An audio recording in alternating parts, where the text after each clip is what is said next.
এই মুহূর্তের সর্বশেষ আপডেট নিউজ নিয়ে আপনাদের সামনে হাজির হলাম। এখন শুনবেন সংবাদ শিরোনাম। তামিলনাড়ুতে কসাই মোদির হিন্দুত্ববাদের দাফন, মুসলিমদের পাশে নিয়ে বিজেপিকে নাকানি চুবানি খাওয়ালেন বিজয় থালাপাতি, কান্নায় ভেঙে পড়ল মোদি। আরও জানাবো, ভারত থেকে এলো ৩ ট্রাক বিস্ফোরক দ্রব্য। আপনারা দেখছেন লাইভ নিউজ বাংলা। এতক্ষণ দেখছিলেন সংবাদ শিরোনাম, এখন দেখুন বিস্তারিত। নরেন্দ্র মোদী আর অমিত শাহের ঘুম কেড়েছেন এক অভিনেতা, দক্ষিণের সুপারস্টার বিজয় থালাপাতি। দিল্লিতে এখন টান টান উৎকণ্ঠা, কারণ দক্ষিণের ঝড়টা এবার সত্যিই পিঠ চুলকাতে শুরু করেছে। ভাবুন তো, যেখানে উত্তর ভারতে আজও দাড়ি টুপি দেখলে ঘৃণা ছড়ানো হয়, সংখ্যালঘুরা পাশে দাঁড়ানোর সাহস পায় না, ঠিক সেই সময় তামিলনাড়ুর মাটিতে বিজয় টুপি পরে বুক চিতিয়ে দাঁড়িয়ে গেলেন। এটা কি শুধু একটা টুপি? মোটেই না, এটা সরাসরি আরএসএস আর বিজেপির হিন্দুত্ববাদী রাজনীতিতে কষে এক থাপ্পড়। বিজয় এখন আর শুধু সিনেমার পর্দার নায়ক নন, তিনি আজ মোদি শাহের অপারেশন লোটাসের সামনে পাহাড় হয়ে দাঁড়িয়ে আছেন। নির্বাচনে ১০৭টি আসন পেয়েও বিজয় সংকটে আছেন কেন? বাকি ১১টা আসনের জন্য বিজেপি ইডি, সিবিআই আর টাকার বস্তা নিয়ে নেমে পড়েছে। টাকার জোরে কি পারা যাবে তামিলনাড়ুর এই সিংহকে দমানো? আজকের ভিডিওতে এমন কিছু তথ্য আছে, শুনলে গায়ে কাঁটা দেবে।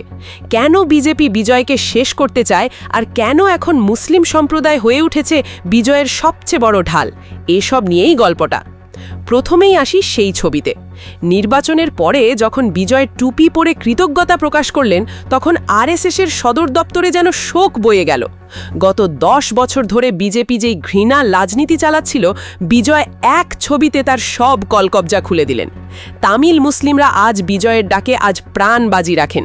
তারা জানে বিজয় মানে শান্তি, বিজয় মানে বিজেপির সাম্প্রদায়িক রাজনীতির বিরুদ্ধে দেওয়াল। বিজেপি চেয়েছিল উত্তর ভারতের মতো তামিলনাড়ুকেও ধর্মের নামে ভাগ করে দেবে। কোটি কোটি টাকা ঢেলে ৮টা সেল গড়েছিল যাতে হিন্দুদের উত্তেজিত করা যায়। কিন্তু বিজয়ের টিভিকে পার্টির ব্যানারে হিন্দু, মুসলিম, খ্রিস্টান সবার ঐক্য হিন্দুত্বের গুজরাট মডেলকে ব্যর্থ করে দিয়েছে। বিজয় দেখিয়ে দিয়েছেন টুপি পরা অপরাধ নয়, বরং এটাই ভারতের আসল ধর্মনিরপেক্ষতা। সরাসরি কড়া বার্তা দিয়েছেন, এখানে বাইরে থেকে গেরুয়া এনে কিছু হবে না, তামিল মাটি আলাদা। এবার আসল রাজনৈতিক নাটকটা বলি। ম্যাজিক ফিগার ১১৮ আর বিজয়ের হাতে ১০৭। এই ১১ আসনের ঘাটতি এখন বিজেপির জন্য সোনার সুযোগ। দিল্লির সাউথ ব্লকে অমিত শাহ বসে নতুন নতুন প্ল্যান আঁকেন। জানেন সোজা পথে বিজয়কে হারানো যাবে না, তাই শুরু অপারেশন লোটাস। ছোট দলগুলোর বিধায়কদের কোটি কোটি টাকা অফার করে, কেউ রাজি না হলে ভয় দেখায় ইডি, সিবিআই এর মামলার ভীতির কথা বলে। এমনকি কংগ্রেসেও ফাটল ধরাতে চেষ্টা চলছে। বাড়ির পুরনো কেস টেনে এনে বলা হচ্ছে, বিজেপির কথায় চলো, নয় জেলে যাও। এটা কি গণতন্ত্র নাকি নতুন গুন্ডারাজ? রাজনীতির মানুষরাই এখন প্রশ্ন তোলে।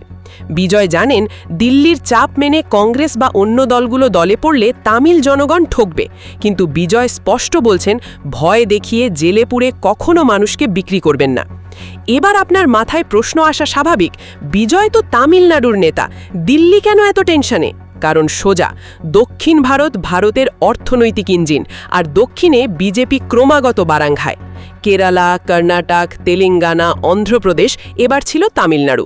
বিজেপি ভেবেছিল বিজয়কে পাশে পেলে দক্ষিণে একটুও হিন্দুত্ব ঢুকবে। সে স্বপ্নে বিজয় নিজের হাতে জল ঢেলে দিয়েছে। তিনি কোনো আপোষ করেননি, বিজেপির এজেন্ডার ধারে কাছেও যাননি। এটাই ভয় মোদি শাহের। তারা জানে বিজয়ের এই সাফল্য যদি ভারতের অন্য রাজ্যেও বিস্তার পায়, ২০২৯ সালের নির্বাচনে মোদিকে খুঁজে পাওয়া যাবে না। বিজয় এখন দক্ষিণের নেতা নয়, মোদি বিরোধী আইকনে পরিণত হয়েছেন, আর এই কারণেই তাকে দুর্বল করতে বিজেপি মরিয়া। এবার কথা বলি এআইডিএমকের দ্বিমুখী চাল নিয়ে। একসময় জয়ললিতার দল ছিল তারা, গর্বের নাম, আজ রয়েছে দিল্লির কৃপা ভিক্ষায়। প্রকাশ্যে বলে বিজেপির সঙ্গে নেই, কিন্তু ভিতরে ভিতরে অমিত শাহের নির্দেশে নাচে। বিজয় যদি এআইডিএমকে সমর্থন চান, তো বিজেপি শর্ত দেবে, আমাদের এজেন্ডা মেনে নাও। এটাকেই তো ফাঁদ বলে। বিজয়কে যদি শর্ত মানতে হয় তিনি মুসলিমদের ও সাধারণ মানুষের আস্থা হারাবেন, আবার শর্ত না মানলে তাকে সরকার গঠনের সুযোগই দেবে না কেন্দ্র। বিজেপির আসল উদ্দেশ্য তামিলনাড়ুকে অস্থির করে রাষ্ট্রপতির শাসন চাপিয়ে দেওয়া, যাতে দিল্লি সরাসরি পুলিশের আর প্রশাসনের নিয়ন্ত্রণ নিতে পারে। ওই অঞ্চল আসলে ওদের একটা পয়লা জমি, কয়েক বছর ধরে দেশভাগ আর সাম্প্রদায়িকতা ছড়াতে চায় বিজেপি। দর্শক, একটা ব্যাপার কি লক্ষ্য করেছেন? বিজয়ের নির্বাচনী ইশতেহারে পরিষ্কার লেখা আছে সিএ বা এনআরসির মতো বৈষম্যমূলক আইন তামিলনাড়ুতে কোনোভাবেই চালু হতে দেবেন না। ভারতে যখন মুসলিমদের দেশ ছাড়ার আতঙ্ক ছড়ানো হচ্ছে, তখন বিজয় স্পষ্ট বলছেন, আমি থাকতে আমার ভাইদের গায়ে আঁচড় লাগতে দেব না। এই সাহস এখন সত্যিই দুর্লভ। মাথায় টুটি পড়ার বিষয়টা শুধু প্রতীক নয়, ওটা আসলে একটা অঙ্গীকার। শেষ রক্তবিন্দু দিয়েও সংখ্যালঘুদের পাশে দাঁড়াবেন। তাই মুসলিম সমাজ আজ বিজয়ের পাশে ঢাল হয়ে দাঁড়িয়েছে। বিজেপি এই ঐক্যটাই সবচেয়ে বেশি ভয় পায়। আরএসএস সহ বিজেপির সবচেয়ে বড় মাথা ব্যথার কারণ বিজয়ের তামিল ন্যাশনালিস্ট ভাবমূর্তি। নরেন্দ্র মোদী আর অমিত শাহ কয়েক বছর ধরে এক জাতি, এক ভাষা, এক ধর্ম চাপিয়ে দিতে চাইছে, বিশেষ করে হিন্দিকে দক্ষিণে চাপিয়ে দিতে চায়।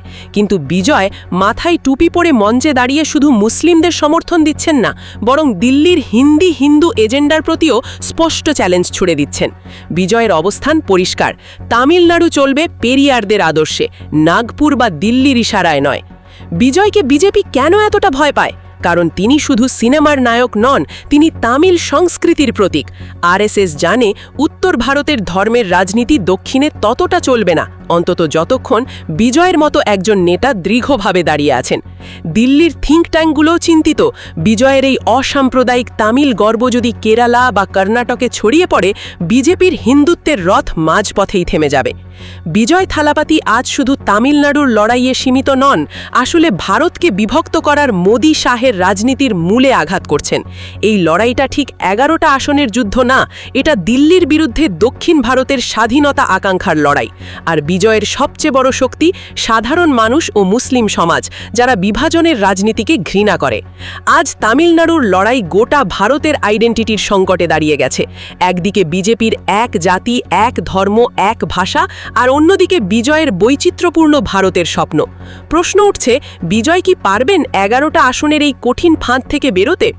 বহু বিশ্লেষক বলছেন, বিজয় হয়তো ছোট ছোট দলগুলোকে নিয়ে নতুন সেকুলার ফ্রন্ট তৈরি করতে পারেন, যেটা দিল্লির ফরমানে চলবে না। বিজয় নিশ্চিত তামিল মানুষ তার সাথে আছে। যদি বিজেপি গণতান্ত্রিক প্রক্রিয়া ধ্বংস করে, তাহলে রাস্তায় সাধারণ মানুষের আগ্নেয়গিরি বেরোবে, মোদি শাহ পালানোর জায়গা পাবে না। প্রিয় দর্শক, সত্যটা মেনে নিতে হবে, বিজেপি ভারতের গণতন্ত্র গিলে নিতে চাইছে। তারা চায় না জনপ্রিয় নেতারা মাথা তুলে দাঁড়াক। বিজয় থালাপতির বিরুদ্ধে হামলা মানে ভারতের ধর্মনিরপেক্ষতার দিকে আঙুল ওঠা। তিনি টুপি পরেছেন বলেই তাকে টার্গেট করা হচ্ছে, সাম্প্রদায়িক তকমা দেওয়া হচ্ছে। তাই প্রশ্ন, বিজয় কি পারবেন মোদির ইবি সিবিআই এর ফাঁদ ছিঁড়ে নিজেকে উদ্ধার করতে? তামিলনাড়ুর মুখ্যমন্ত্রী হয়ে ভারতের রাজনীতিতে নতুন সূর্যোদয় আনতে পারবেন, নাকি দিল্লির ষড়যন্ত্রের কাছে গণতন্ত্র আবারও হার মানবে? আপনার কি মনে হয়, বিজয়ের এই টুপি পরা শুধু কৃতজ্ঞতা, নাকি বড় কোনো যুদ্ধের সংকেত? সবার আগে সর্বশেষ আপডেট নিউজ দেখতে সাবস্ক্রাইব করে আমাদের চ্যানেলের সাথেই থাকুন। আমাদের নিউজ ভালো লাগলে লাইক, কমেন্টস ও শেয়ার করুন। ধন্যবাদ সকলকে।